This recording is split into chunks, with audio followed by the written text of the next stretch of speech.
Hablaremos ahora de las encarnaciones de Elise Müller y el profesor Flournoy.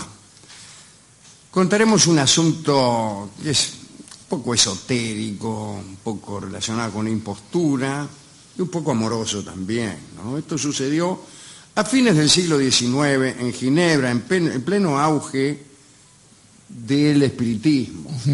Una época en donde el espiritismo tenía muchos adeptos y seguidores. Y había cobrado hasta un lugar científico, si se quiere. Sí, ¿no? claro, porque muchos científicos estaban interesados en él y concurrían a las sesiones con verdadero interés. Elise Müller había nacido en 1861 en Martigny, un cantón suizo. Poco después de su nacimiento, su familia se mudó a Ginebra. Allí vivió con su madre viuda, tenía un negocio de ropa, Bueno, no importa mucho todo esto. En realidad nada importa hasta 1892. En ese año, Elisa fue a una sesión de espiritismo y le gustó. Algunos dicen que descubrió su capacidad de medium y otros dicen que encontró de qué modo engañar a algunos y ganar dinero. Elisa era hermosa, así que no le hacía falta ser medium. Era alta, morocha y de ojos negros. El cronista anota que nada recordaba en ella el aspecto demacrado o trágico que se solía atribuir a las adivinas o a quienes traficaban con los espíritus. Es verdad, suele creerse que las personas que se relacionan con los muertos se les parecen. Se les parecen porque vas a hacer un gran desgaste en cada sesión y esto las va demacrando y consumiendo. Sí, el caso es que esta era una morocha alta, saludable y me la imagino pechugona. La conozco. Bien. La cuestión fue que empezó con reuniones espiritistas humildes en las que las demostraciones se reducían a mesas giratorias, floreros volantes y ramilletes semovientes. A mí no me parece tampoco eso. Hemos visto menos a veces. Bueno, pero de todos modos no era tampoco, pero era lo que hacían todos. Y de este modo ni sorprendía ni convocaba más que algunos curiosos de segundo orden. Allá por 1895, Elisa se hizo famosa con escenas de reencarnación. Aseguraba que en trance podía corporizar en sí misma el espíritu de cualquier muerto famoso. Y entonces ahí empezaron a visitarla más interesados. Entre ellos estaba un profesor de la Facultad de Ciencias de la Universidad de Ginebra, Thomas Flournoy. Era un hombre escéptico que en verdad solo quería encontrar alguna experiencia para sumar a su tesis de no creyente. Flournoy pretendía refutar cualquier asunto relacionado con el espiritismo. Bueno, parece que cuando entraba en trance, las representaciones que Elisa hacía, por ejemplo, de María Antonieta, eran impactantes y seducían a muchos.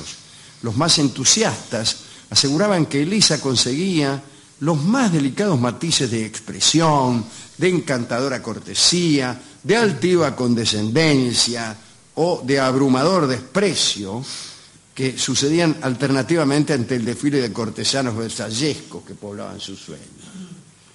Bueno, eso no era demostrar mucho, puesto que lo podía hacer cualquier buen actor. Sí. Hasta que Elisa, portatrice del espíritu de la reina, escribió. Y su letra, cotejada por visitantes eruditos, era la misma que la de María Antonieta. Las damas que visitaban su sesión estaban maravilladas con el manejo del pañuelo real y de otros accesorios ficticios. También quedaban pasmadas ante la desenvoltura con la que a cada vuelta que daba echaba atrás la imaginaria cola de su vestido. El doctor Flournoy no creía nada y tenía buenas razones para no creer. Parece que en su encarnación de María Antonieta, a Elisa se le ocurría a veces dirigirse a algunos de los asistentes como a personajes concretos de su corte. Flournoy, que era un erudito, la hacía incurrir en anacronismos inadmisibles. Las construcciones discursivas de Elisa y su supuesta encarnación eran nobles, pero pertenecientes a otros tiempos y no al siglo XVIII. Bueno, entusiasmado con aquel descubrimiento, Flournoy preparaba nuevos capítulos de sus refutaciones, pero vino a suceder algo. Elisa supo que las investigaciones de Flournoy iban a destruirla. Entonces ideó un plan que en absoluto supondría encarnaciones irrefutables o corporizaciones mediúmnicas. Elisa decidió seducir a Flournoy del modo más contundente y que es este. Una noche, en una sesión a la que Flournoy asistió solo, Elisa entró en trance y dijo encarnar a Simandini, una princesa árabe y esposa principal del príncipe hindú llamado Sibruka Nayaka. Este príncipe había reinado en Canara hacia el siglo XV. En esta ocasión, en vez de remitirse a gestos cortesanos, tal como lo había hecho con María Antonieta, Elisa fingió en su trance ingresar en el harén de Sibruka.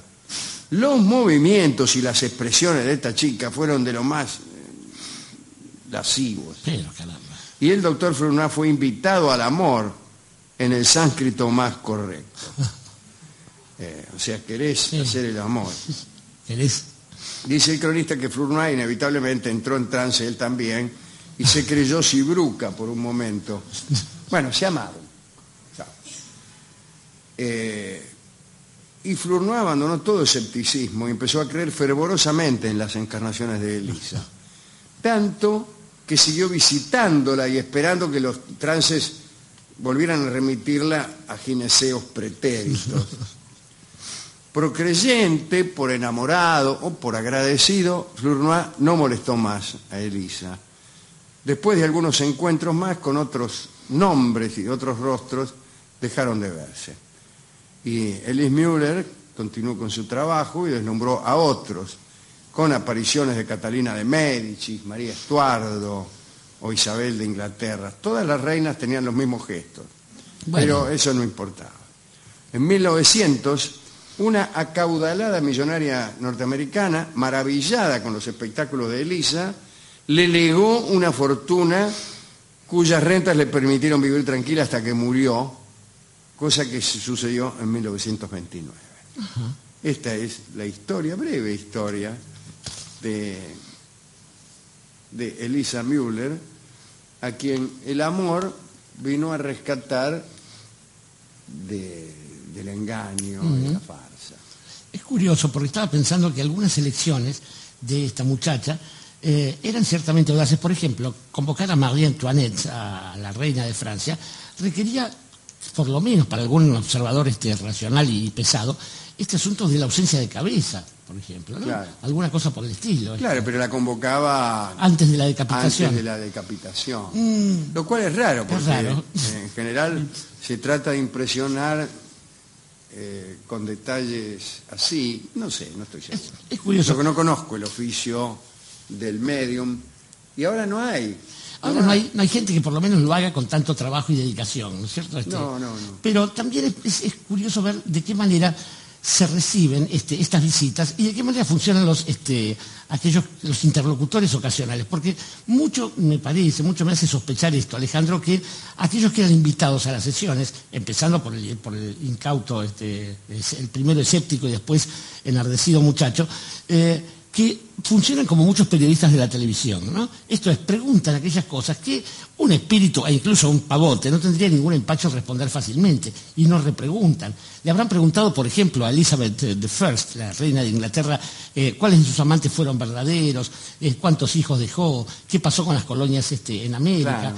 Digo, qué pasó con aquellas alianzas con Felipe y compañía. Siempre había esa pobreza de interrogatorio. Porque fijémonos que muertos famosos. Que si lo único que basta, finalmente todas las reinas se parecen, desde la reina de la cebada cervecera a la reina de Holanda, van a hacer gestos con la capa, saludar con la mano más o menos así. Sin embargo, calculo que no siempre habrá sido así. Víctor Hugo era medium. Claro, bueno, será Arthur Conan Doyle. Entonces me imagino yo que los personajes serían muy consistentes. Muy consistentes. Yo prefiero 1000 veces a un medium como Víctor Hugo, como Sir Arthur Conan Doyle, gente estudiosa, a un tipo como, no voy a nombrar ningún actor amigo, no será problema, que haya estudiado poco. Pero estaba pensando también que después, cuando empieza a caer el interés por este tipo de prácticas, porque lo que se manifestaba a veces era ectoplasma, que es una cosa bastante asquerosa, ciertamente. Sí, si yo me veo un ectoplasma en mi cama, y me agarra repugnancia. Es como las publicidades que dice Barton de los dentífricos. La de las escupidas. La de las escupidas. Y que una de las cosas que suplantó de una manera legal esto es la cinematografía. Las películas de Hollywood, que también, incluso con los anacronismos del caso, nos permiten por un rato pensar que estamos en contacto con ese tipo de personajes que a uno tanto le hubiera gustado conocer.